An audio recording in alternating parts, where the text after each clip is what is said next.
Hi there, welcome to Funding by Alex. My name is Alex, and today I would like to talk to you about crowdfunding. So, what is crowdfunding? Crowdfunding basically allows businesses and creative projects to raise small amounts from many people. So, instead of going to like one or two big investors or venture capital funds, you are actually getting a lot of small amounts from different investors, which is basically the idea of crowdfunding, so funding from the crowd. So crowdfunding can be reward or equity based, can also be debt based or peer to peer lending, obviously, but the most common ones are reward and equity based crowdfunding. So reward based is basically you pledge money and you get something. Normally, this is on Kickstarter. It's like a product that someone is trying to develop. Say it's a board game, for example.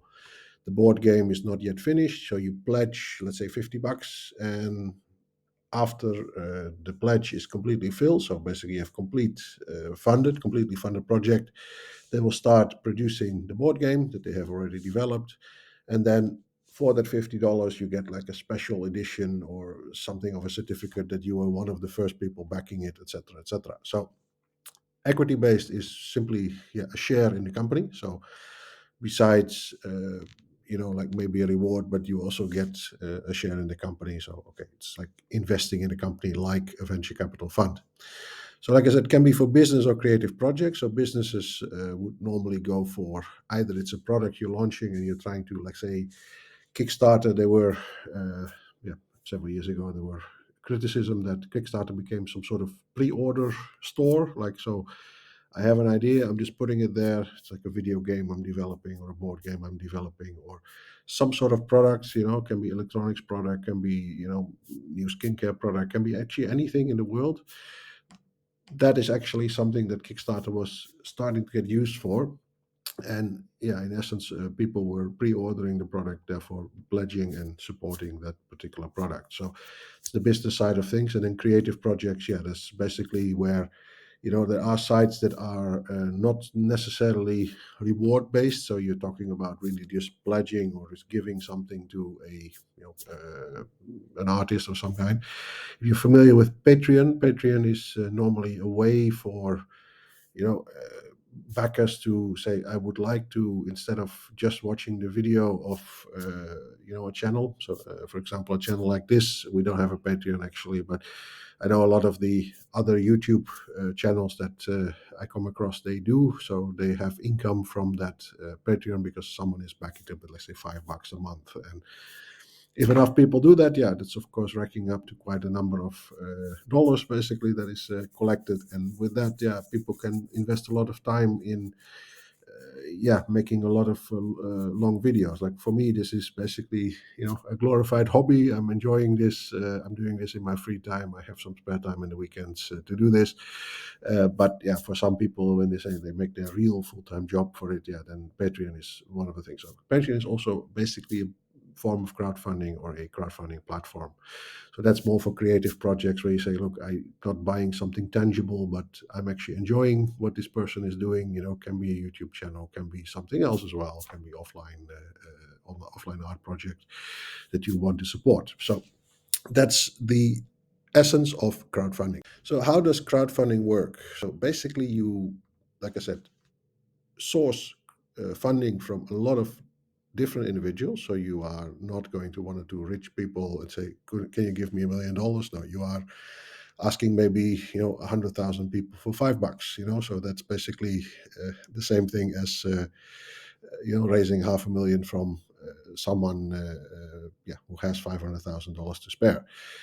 Makes it easier, obviously. So how crowdfunding makes it easier for you to raise money, because $5 is of course something that okay, then I don't buy a cup of coffee at Starbucks. I'm rather giving this $5 to something else. So this is the simple thing, like for donations and those sort of things. They see it more like that. So that's reward based, equity based, and then I briefly touched on it in the previous slide. But we have also debt and peer-to-peer lending. So peer-to-peer lending is like what it says. You lend money to an individual. There are crowdfunding websites for that as well. I'm personally using Mintos, for example. Mintos is a very interesting crowdfunding platform that you just invest. It auto reinvests. Also, it invests in small loans, so small consumer loans, small business loans as well. Various countries, various currencies. So you can basically decide where you want to, yeah, lend the money for what kind of profiles, basically, and how much risk also you want to take. Like whether it's yeah, higher risk means you have a higher return, so the yield can be quite significant. If you would like to, have a safer investment, at least the money is still there. Yeah, then you basically can also do the setting, make a setting for that basically, and that is of course a yeah, you borrow money from people, but it's not necessarily peer-to-peer lending. It's a different structure basically. So different websites for that. Then to crowdfund, you need to prepare a campaign. Now that is easier said than done. So, just a crowdfunding campaign. No, you have to really make the story, because the story is actually what people are investing. So not only the what, but also the why. So the story behind it. So if you have something that is very visible, so visible projects have an advantage. So if you have something that's very visible, let's say you have something you're crowdfunding for that you can visit, so people can go there, people can touch it, people are aware of it. Okay, I have a restaurant chain with 5 restaurants, and I would like to make a 6th restaurant. Now there's people who can go to these 5 restaurants, go there and eat, and say, would you like to own a slice of this business by investing in the 6th restaurant. So that's something that makes it a bit easier. So preparing a campaign can be quite yeah, time consuming. So it's you need to make a video, you need to prepare the story properly. Not only that, but you also need to set a goal. So what is the crowdfunding goal? So how much do I need to raise? It's not like an open-ended sort of thing, like, as much as possible. Normally crowdfunding will either fall short, so there's an all or nothing or a rolling close. So in essence, if you say you want to raise $10,000 with crowdfunding, and at some point the campaign is over, so there's a specific time limit on the crowdfunding platform, and you are at, let's say, $8,000, then the chances are that these $8,000 will be returned to the investors that pledged it, because you didn't reach the $10,000 target. So the setting a goal is very important. That the goal is also realistic. That's what you need. So not more than you need. Having said that, of course, there are a lot of campaigns that get overfunded. So you also have the option, of course, when you are running a campaign, to actually not set a limit. So you have more funds that you are receiving, so people can go over that limit. What you're going to use those funds for, of course, needs to be described, and it's basically you need to be able to reward these people properly. So it's either reward or equity based or debt based, basically. So the rewards have to be the same for those people who invested before. Then important to know that crowdfunding is like, oh, put it on Kickstarter and hey, done. No, you have to drive your audience to this. So inside your existing business, you would need to advertise that you have crowdfunding going on. You need to go to social media. You maybe need to do an ad campaign. You need to promote it to various sources where, people who can help you spread the word. So there are really services, a lot of bogus services also, that people are offering to promote crowdfunding campaigns on social media, which means they are trying to post on a lot of forums, basically on Facebook, which don't really lead to much results. So be very careful when you invest in something like that. The best thing is, of course, to look for partnerships where you can, at least make it known that you are crowdfunding. So this is the first thing. Advertising normally is actually, we exist, we have this. That's actually what everything is starts with, and then people are interested, they will have a look. So then the story and the benefits become important. Now, like I mentioned, visible projects have an advantage. So as soon as you have something that people can emotionally connect to, you have an advantage in starting a crowdfunding campaign. If you have something very abstract or something that doesn't exist yet, yeah, that becomes a more difficult thing. So normally you see also on Kickstarter, it's normally something that has some sort of resonance with a crowd, or something they dusted off or connect with a well-known influencer or something like that. So normally that's powering the visibility of the project basically. So influencers also of course are a very good way of getting the word out there. Any way you can inform people, hey man, spend $1 or spend $5 to support me. That's basically it. Then we come to the pros of crowdfunding. So there are pros and cons to everything. So pros are definitely, I think it's more pros than cons actually. It's a great way to validate your idea. So let's say if nobody backs you, you have a pretty good idea that it's not gonna fly because you haven't been able to get anyone excited about it. Now that's one of the things that also works into this Kickstarter idea where you are, let's say, putting a product out there. So you put a product out there and a lot of people would like to buy the product, meaning like they pledge money to get the product from you. Now that's something that is a proof of concept where a lot of interest for this product exists. Therefore, it might fly outside of this crowdfunding campaign. So that's the way to validate your idea. Then it can be non-dilutive if you basically don't choose the equity crowdfunding option. It's non-dilutive, so let's say debt or reward based. P2P lending as well, of course. It's not just debt and loans, basically loans in assets. The rewards based one is non-dilutive, so you basically just give people a reward. So you pledge this, you get that, meaning you don't have to give shares of your company to this backer. Then in essence, like crowdfunding is also the marketing campaign rolled into one. Like I mentioned before, this crowdfunding is one way to get money, to fund your ideas, but also it gets the word out. So that's maybe the power of it is comparable maybe to going on Shark Tank. If you go on Shark Tank, the show where several very rich investors, very big investors, actually are grilling budding entrepreneurs with about their ideas and what they're going to do with it. So we all know Mr. Wonderful is my favorite actually. He is basically someone who will invest then in these ideas, or maybe he just picks them apart, which is one of the best pieces of television, of course. But in essence, normally you see that a lot of people who had been on Shark Tank, even if they didn't get an investment, that they still got a lot of media attention, they got a lot of interest. So that is what they call the Shark Tank effect.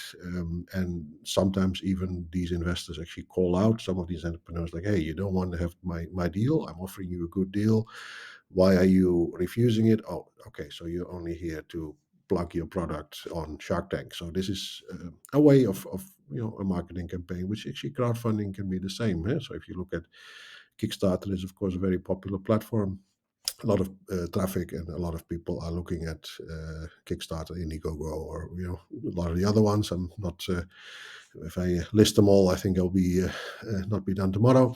But I mean, those are examples where it's a marketing campaign as well, where you already create some buzz for your product, and of course, once you get funded, you can actually really go scale it.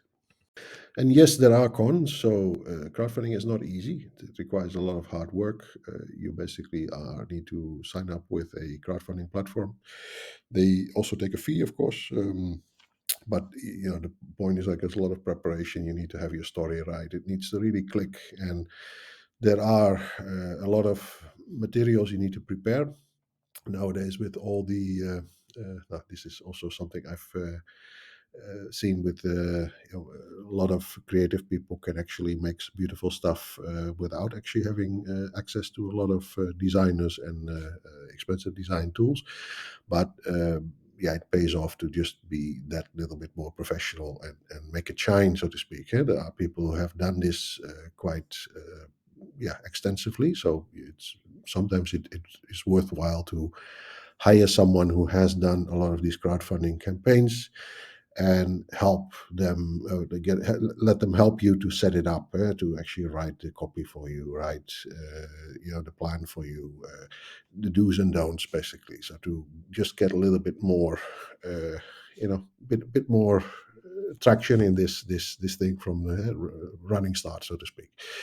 It's a lot of work, but again, a lot of work equals normally a lot of cost if you don't do it yourself. So if you are a very resourceful person, a very creative person, and you have been around the block a few times, then by all means, it's probably not as hard as I say it now. But if you are really at the start of this and you've never done this before, yeah, it can be a bit daunting.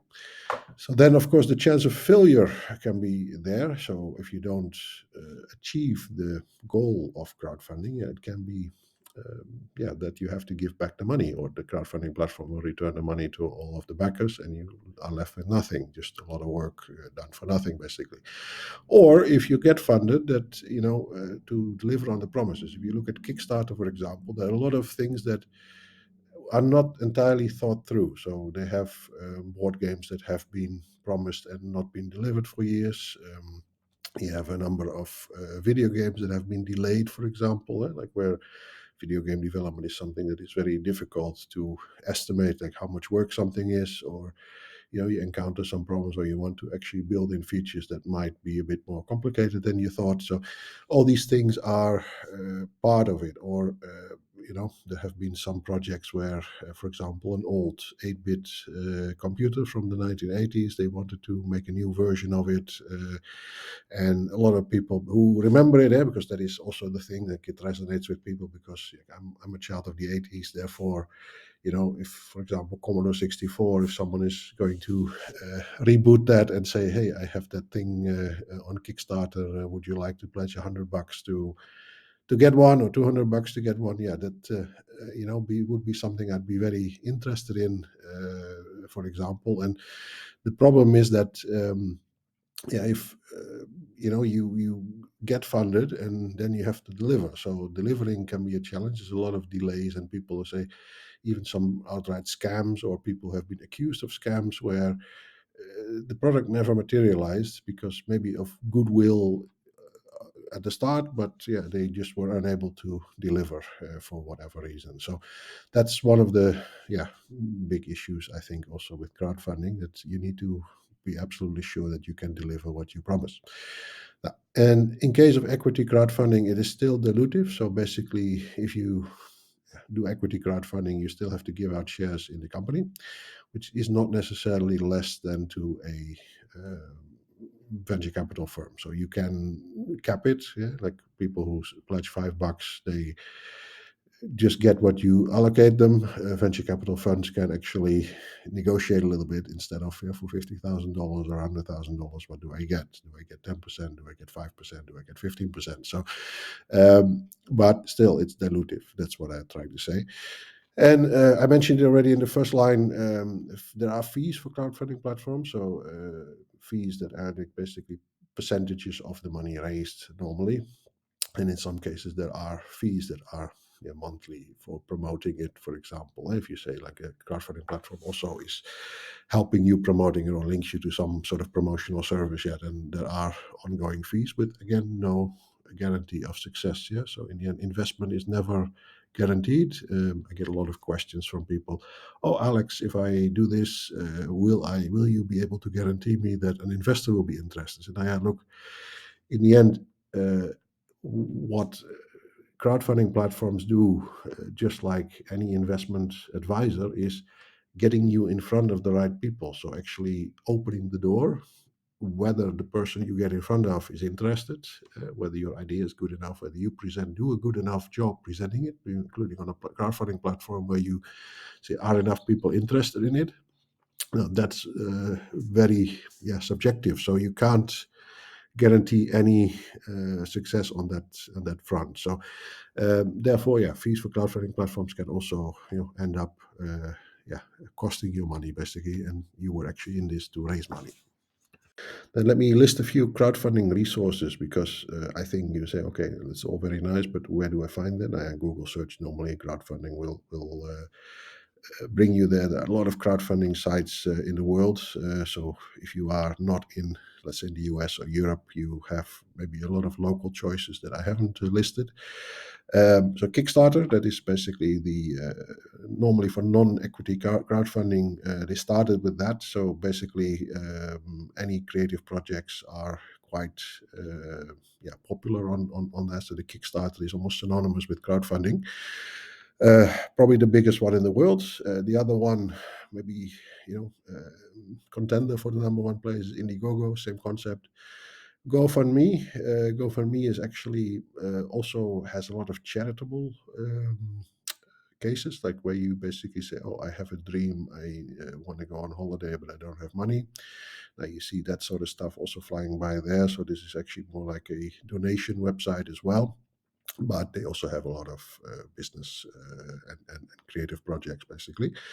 Then one is non-mainstream. So you have Indonesia, where I've done a lot of business. I figured, like, if I've got a lot of Indonesian subscribers and viewers, so wanted to also mention Bishare. Bishare is you write it Bizhair, Bishare. They are probably the biggest crowdfunding platform in Indonesia. I've worked with them before. They are basically at the forefront of what is happening in crowdfunding in Indonesia. It's equity crowdfunding or debt crowdfunding, basically, so they can do a number of different scenarios for people. So they also have this option to help you promote the crowdfunding platform. Very good company. If you're Indonesian and you are looking at crowdfunding as an option, please do visit their website and see what they can do for you. They have Seed Invest and Crowdcube. Now, Crowdcube is very European focused, but all of these crowdfunding resources are very viable for you. So there's a lot more, of course. I've not gone over the entire list yet, but at least you have an idea where to start. Like I mentioned, just Google and just do a Google search and on crowdfunding or crowdfunding platform, and then you will find what is there for your geography, because Google looks at your exact location as what to recommend, basically. So again, I can probably talk another hour for and not have listed them all. So I hope this is helpful. If you need some advice or help on crowdfunding, please feel free to reach out to me. And to reach out to me, you can send an email to alex@goldendragoncapital.co or leave a comment in this YouTube video. Please don't forget to like and subscribe if you like this video. If not, then please don't. But I definitely hope to see you in the next video. Thank you. Bye-bye.